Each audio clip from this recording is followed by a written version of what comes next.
Horizon Zero Dawn was an exclusive for the PlayStation 4 and is one of its strongest titles, selling quite a few units on its own, and it was a flagship showcase game for the longest time for Sony. Many regard it as one of the best titles on the PS4 to ever have been released, right up there with Bloodborne and God of War. So did Forbidden West live up to its predecessor? The story starts almost immediately after the conclusion of the story from the first game. Hades is allegedly dead, the war won, and the world saved for the time being. You quickly learn that this isn't the case, however, as Gaia has completely failed and Aloy is frantically searching for a backup to restore the terraforming AI. You also find out that the events at the end of the first game aren't as clear-cut as they seem to be, and there was a lot more shady stuff going on in the background. Don't worry, I'm doing my best not to spoil any major plot devices, and all of this is explained to you in the first hour of the tutorial, so yeah, please don't freak out on me. I really want to go into it, but I can't go into more detail without spoiling. But man, do I love Aloy as a character, and she's got so many good moments throughout Horizon's story, with both familiar and new faces showing up. Throughout your adventure, you'll encounter new foes, discover new twists, and have your mind blown by certain revelations. Overall, the story will run you about 50 hours if you're playing casually, and I'd love to tell you so much about it, but again, I can't. I want to save the magic for you when you play the game yourselves. The platform I played on through the entire game was the PlayStation 5, not the PlayStation 4. Although the option was available, I opted for the better frame rate and obvious better visuals. For those of you who don't have PS5s, my heart really goes out to you, as the game was clearly intended to be played on that console. Quick note, as with most games on the PS5, there's an option to prioritize between frame rate, and resolution. There's an option to prioritize between frame rate. There's an option to prioritize between. There's an option to prioritize between. There's an option to prioritize. There's an option. I'm sorry, Josh. Quick note, as with most games on the PS5, there's an option to prioritize between frame rate and resolution. Nailed it. I tried both, and honestly, the resolution option hard tanked my frames down below 30, which is unbelievably unacceptable, so I totally suggest that you play with the frames prioritized. Right out the door, I was floored by how damn good the cinematic opening cutscenes are. You get a snazzy one at the beginning and are constantly assailed by them for almost every dialogue encounter, and of course for every single even slightly important event that happens. They're gorgeous and visually appealing, keep your attention, and even a few change based on your dialogue decisions. The voice acting is pretty spot on, although I will say that there was more than a couple times where I was laughing my ass off due to people in full tribal armor, like stereotypical tribal armor, and native looking gear speaking in perfect English and military jargon. Alongside these fantastic cinematics is an absolutely stunning world, probably the best I've ever seen in an open world game, and you've got eye candy and stunning vistas that will last throughout your entire playthrough. I can't think of one area in the game that looked bad. I can't even think of any details that were shunned, corners that were cut, or easy paths that were taken.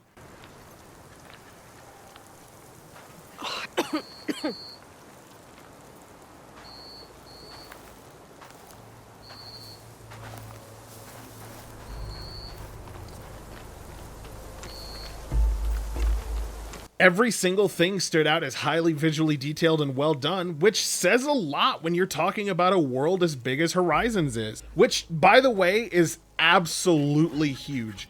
There are so many points of interest to visit, explore, and see, and Aloy has dialogue for pretty much every single one of them. I can't comprehend how many voice lines are in the game to accompany the scenery, but good lord, there are a lot of them. Check the book. I should check if there's anything with a lock around here. The rebels have been digging up corruptors. Probably to make override modules. Now this is a find.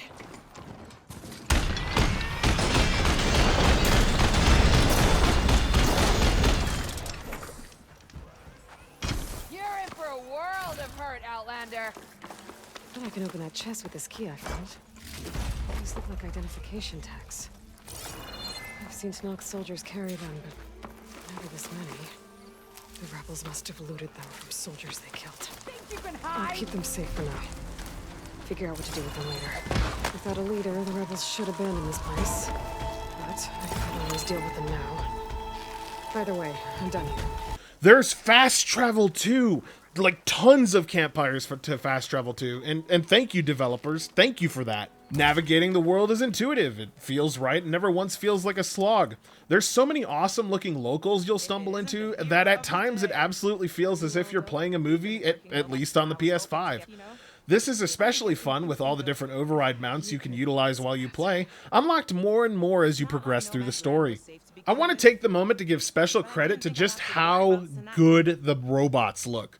A lot of the oldies like the Thunderjaw getting visual makeovers, and the component smashing has never looked better. Nothing is more visually satisfying in Horizon than blowing off chunks of armor from these things, and knowing a bit about physics and 3D modeling, I can tell you that this clearly took a ludicrous amount of time to get looking this superb. Gameplay is more the same from the previous title, but with expanded classes and weapons to really enable every player to do what they want to do. You want to be a stealth archer like everyone else on the planet? You can do it. You'll suffer for that! She's here!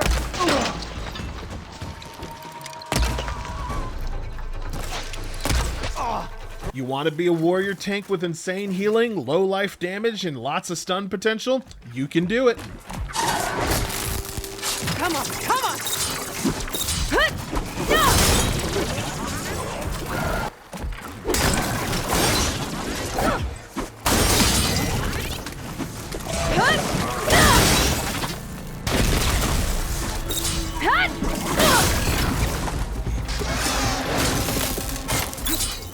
You want to be a machine warrior rider with tons of override options and bonuses to your hacked machines and robots? Easily done.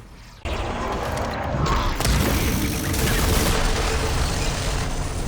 down! And if you want to be like Arnold in Predator and focus on traps while yelling, do it now, kill me, and you know, baiting things into the explosion, totally possible. I love the depths of what you're able to do, and it never felt like I was wasting skill points or being forced into a specific playstyle. Melee combat involves simple combos, with more unlocked through skill points, generally involving light attacks and heavy attacks chained together. The hits are satisfying, and the controller live feedback really helps, letting you truly feel when you hit someone with a power attack and send them flying.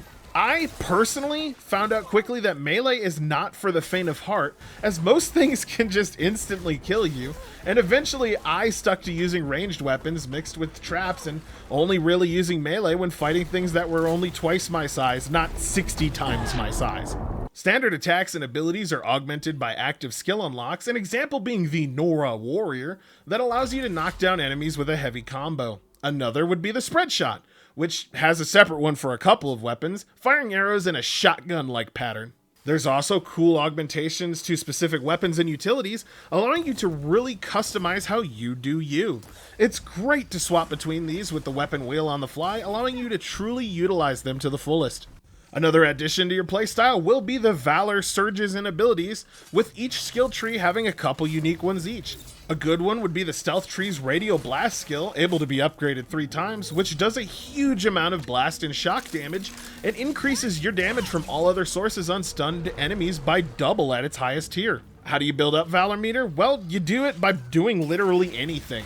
This can include blowing off parts, stealth attacks, killing something, applying ailments, you name it, it gives you Valor for that.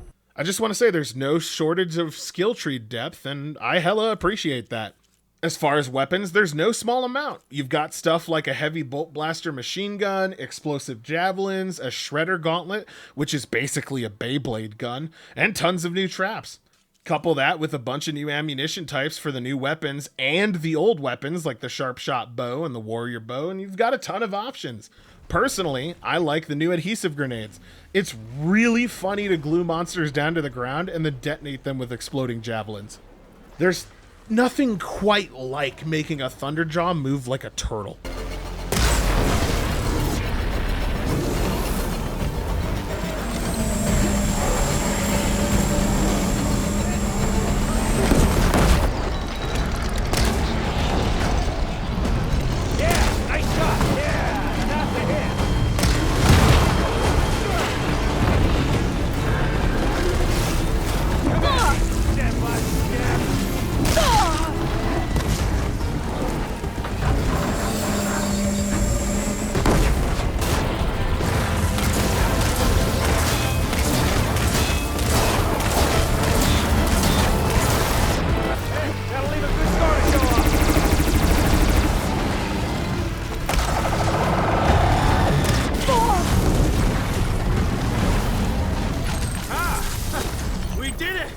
Stealth is fun too. It's super rewarding and allows you to tackle challenges and paths in unique ways, with stealth bonus XP still being a thing. I found the best play style for me was to stealth until I screwed up royally about 30 seconds in, and then go full bruiser, smoke bombing if I needed to get back into stealth and do it all over again. The side quests are solid, and there's lots of them. You'll get a ton of unique weapons, gear, mods, resources, you name it, from doing them, and I absolutely recommend that you do them at every avenue possible. The biggest thing you can get from them, however, is skill points, which are really important, obviously, and you'll be able to get way more than you normally would by leveling if you help random people out in the world. Some of the best weapons and armor come from hidden side quests and salvage order side quests, so be sure to grab them when you're out and about and do them when the main story quest leads you to specific areas. None of the side quest stories bothered me in the slightest. They were all really solid, had great cutscenes, and had full voice acting from Aloy as she ran about. This is definitely something I feel a lot of people will 100% in, as they show you so much of the world you normally wouldn't stumble across. Now, I gotta address something bad for the game: the technical issues. Talk to me. Come on. You know you wanna tell me how cool I am for killing this giant robot thing. Come on, tell me I'm cool. Give me money, give me money, give me money, give me gum, give me money, give me gum, give me money. Give me your money. Quite frankly, there's a lot of them for the PlayStation 5, and I can only imagine how bad they are on the PS4. The biggest issue to point out is that there's really bad frame rate problems. At times, it almost feels as if there's a memory leak that causes the game to run at 5 FPS when you're not in a menu, and I'm talking bad stutters. This footage, for example, is in performance mode on a PS5. Like, wow. There's also the issue of artifacts, which unfortunately I didn't get any video of because I crashed, but they look like weird green glowy things that look like voids until you get in and, close, and they pop in, pop out, and cause general freezes. I have to mention that I was playing and reviewing on the copy without the day 1 patch, so maybe these issues will be fixed, but it was bad. I found myself actually incapable of being able to play on resolution mode because in some areas FPS would dip down to be consistently below 10, and it just hurt my eyes. At one point, my PS5, like I said, crashed completely and had to hard reboot from a really intense fight I was in, which scared the shit out of me, honestly, when your PlayStation crashes. So word of caution in that regard. I would love to see these fixed for sure. However, overall, technical issues aside, I found Horizon Forbidden West to be a great sequel to the series and entirely worth my time to play and review. It's got very long legs of entertainment, as I said, about 50 hours or so worth, and I enjoyed it immensely. It's more of the same Aloy and experience we got from the first game, just massively expanded upon, and that's the formula for success. After I finished, I found myself yearning for DLC and just more stuff to do to continue her story. With all that said, I'm going to be giving Horizon Forbidden West by Guerrilla Games a solid 9 out of 10. With the potential to easily hit that legendary 10 out of 10 status like the first game was to me once the technical issues are sorted. It's a beautiful, inspiring, fast-paced, and engaging game, and one that I will remember for a long time and probably go back to play again and again whenever I'm not swamped with all these other reviews.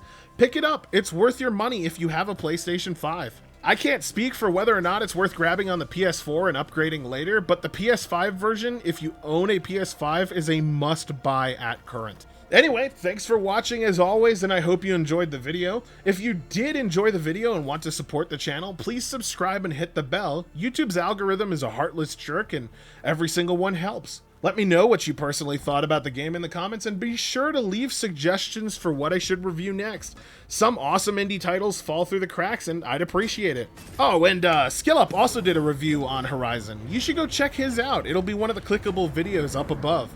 Until the next video, I'm out, and see ya!